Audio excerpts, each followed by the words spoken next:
12월 9일 새벽기도 시작하도록 하겠습니다. 우리 받았던 강단 메시지 정리합니다. 복음망대 27번째 새로운 피조물이라는 제목으로 고린도후서 5장 17절 말씀 받습니다. 실제로 우리에게는 지금 재창조가 필요합니다.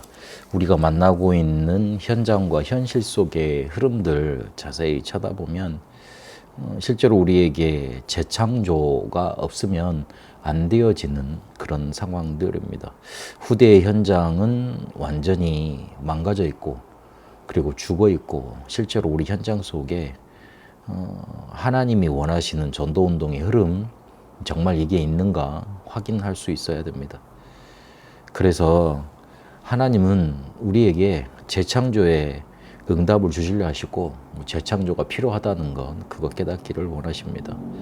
우리가 지금까지 예배의 응답으로 계속 인도받아 왔습니다. 특별한 프로그램 없이 그리고 다른 대단한 시설 없이 예배 하나로 계속 그렇게 인도받아 왔습니다. 예배 하나로 모든 것 해결되고 있지 않다면 우리의 신앙생활은 아직 사복음서 신앙에 머물러 있는 겁니다. 대단한 기적들과 응답들이 많이 나타났지만 제자들은 늘상 현실과 자기 문제들 속에 흔들렸고 그리고 예수님이 십자가를 지시자 도망갔습니다. 우리도 그렇게 될 수밖에 없는 겁니다. 종교와 복음 그 어느 중간 사이에 머물러 있게 됩니다. 갈등, 기복 심하게 돼 있고요. 그리고 응답이 있는 것 같이 안 오게 돼 있습니다. 우리가 언약만 붙잡았는데 하나님께서 주시는 성령 충만만 받았는데 우리의 모든 문제 해결되는 그 응답 하나님은 주고자 하시고 우리가 그걸 받기를 원하십니다. 그래서 우리에게 재창조가 필요한 겁니다. 그리고 현장 속에는 분명히 예비된 제자가 숨겨져 있습니다. 그래서 만나기 위해서는 그리고 우리에게 예비된 성전을 찾기 위해서는 재창조가 필요한 겁니다. 하나님은 우리에게 재창조가 필요하다 하시고 재창조의 축복을 이미 주셨습니다. 그리스도 안에만 있으면 이전 것은 지나갔고 새 것이 되었다 그랬고 새로운 피조물이라고 그랬습니다. 우리가 이전 것은 지나갔다 그랬는데 요한복음 19장 30절에 보니까 다 끝났다, 다 이루었다 하셨습니다. 이전 것이라는 건 우리가 하나님을 떠나 죄 속에 사로잡혀 사단에게 장악되어 있는 그걸 말합니다. 그렇게 살아왔던 걸 말합니다. 사단이 12가지 전략으로 그렇게 우리를 끌고 살아왔고 그렇게 운명의 저주 사주 팔자 속에 갇히도록 그래서 멸망받도록 그렇게 인도했습니다. 그래서 하나님은 구원의 길을 여신 겁니다. 이렇게 우리에게 주신 구원은 완벽하고 완전하고 영원한 것이었습니다. 우리의 과거 문제를 해결했고 현재 문제에서 해방받게 하셨고 미래를 보장하셨습니다. 그래서 우리는 이 천국의 소망 가지고 구원의 소망 가지고 이 현실 현장을 살아내는 겁니다. 우리는 새로운 피조물이 되었고 새 것이 되었습니다. 하나님의 자녀가 된 것입니다. 은혜로 주신 것들, 양자의 영을 주셔서 하나님의 모든 것을 주고자 하셨고 더불어서 세상 살릴 파수꾼으로 세상을 살릴 수 있도록 빛으로 그렇게 우리에게 임하셨습니다. 그래서 우리를 보고 세상 사람들이 빛을 볼 수밖에 없고 하나님의 축복, 하나님의 것을 볼 수밖에 없는 새로운 피조물이 된 겁니다. 누구든지 그리스도 안에 있으면 이 축복을 누리게 됩니다. 그래서 그리스도 안에 있다는 말은 오직의 이유를 발견하고 유일성의 응답을 기다리고 재창조의 작품 만들 수 있는 그 축복을 누리는 겁니다.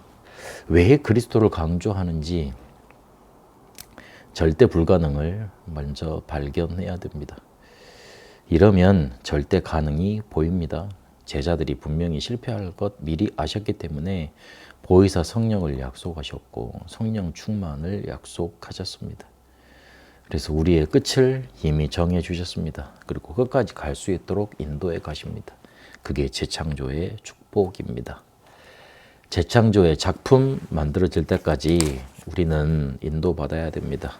그래서 그걸 하기 위해서 그리스도께서 주시는 건 누려야 됩니다. 이게 각인되어야지만 운명에서 빠져나와 치유받고 응답 누리게 되고 살아나게 되어 있습니다. 망대 여정 이정표 이것 먼저 누려야 됩니다.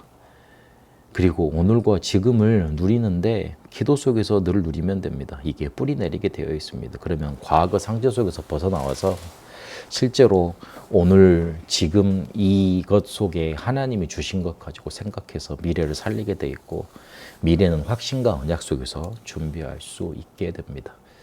약속하신 것만 붙잡고 이걸 체질 만들어야 됩니다. 재창조의 작품 만들어지기까지 계속 도전하면 됩니다. 우리에게 각인뿌리 체질이 바뀌어지면 우리에게 오는 어려움은 문제, 갈등, 위기, 이게 작품이 되어집니다. 뭔가 크다 큰 걸 만들어도 되지만 실제로 우리 이걸 계속 각인뿌리 체질로 만들고 있으면 우리에게 오는 문제 자체가, 어려움 자체가 작품이 되어지는 겁니다. 다른 사람들이 우리의 태도, 상황, 그리고 현실, 그리고 거기에서 문제 해결하는 그 자세를 보고 아, 저 사람 정말로 살아있는 사람이다, 뭐 있는 사람이다 느끼게 되는 겁니다. 그래서 다른 사람한테 작품이 되게 되는 겁니다. 우리는 갈보리산과 감람산과 마가다락방 거기에 계속 도전하는 겁니다. 그래서 또다시 기도로 들어가면 됩니다. 모든 것을 기도로 가능할 수 있기 때문에 그 안으로 찾아 들어가는 겁니다. 새로운 피조물이 된 이 축복, 재창조의 축복을 한 주간 누리는 응답 있게 되시길 바랍니다. 살아계신 하나님, 우리의 현장과 현실을 바라보면 재창조가 필요할 수밖에 없음을 확인합니다. 재창조의 축복 이미 주셨음을 믿습니다. 이전 것은 지나갔으니 새로운 피조물이 되었다 하셨으니 재창조의 축복을 그리스도 안에서 누리게 하옵소서.